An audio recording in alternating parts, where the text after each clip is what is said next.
Let me start off by thanking the faculty for my nomination to speak today, and most of all by congratulating you for successfully completing this step of your journey.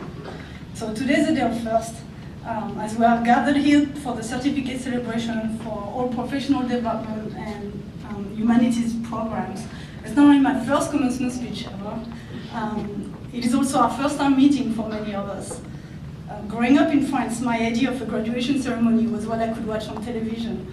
So I remember American sitcoms and movies that made me dream of one day wearing a graduation gown, walking across the stage and, flipping the toss off my hat.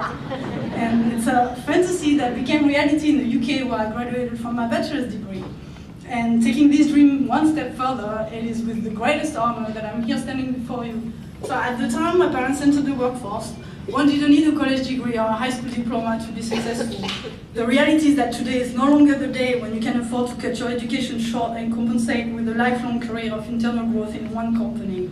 And I was fortunate that my father strongly believed in education for his children and foresaw what was to come. So I certainly never imagined that my educational path would take me here. And I knew, however, that I was destined to sciences. Ever since requesting a microscope for my 8th Christmas, I dedicated myself to the study of life sciences. Getting the coveted higher education degree was not the golden ticket I had once imagined. The field was evolving right before me, and I was too busy to notice.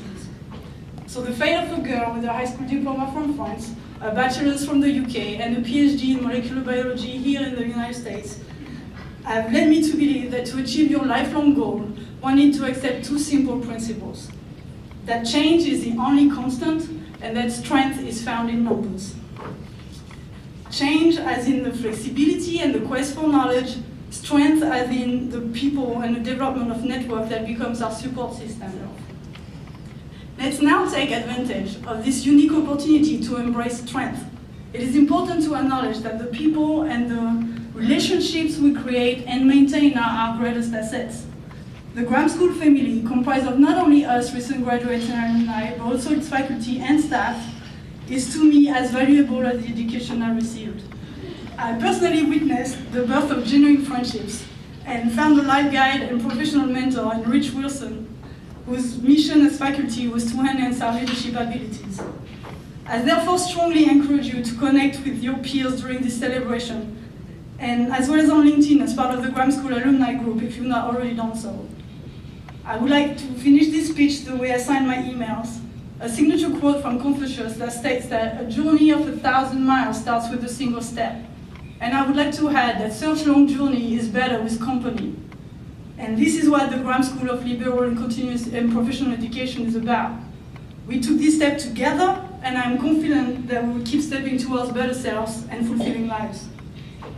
So, I would not be a true French woman if I didn't fit wine somewhere in this speech. So being from Normandy, I admit I do know more about ciders than I do about wines. But I do know that both ciders and wines get better with age. It takes time for those delicious beverages to mature, and I believe I'm not mistaken when I say that none of us want to wait this long to get back to the drinking part. So as I'm wrapping this up, I just want to thank you for joining us today and congratulate you once again on completing this step of your journey. So Graham School family, let's get back to the party.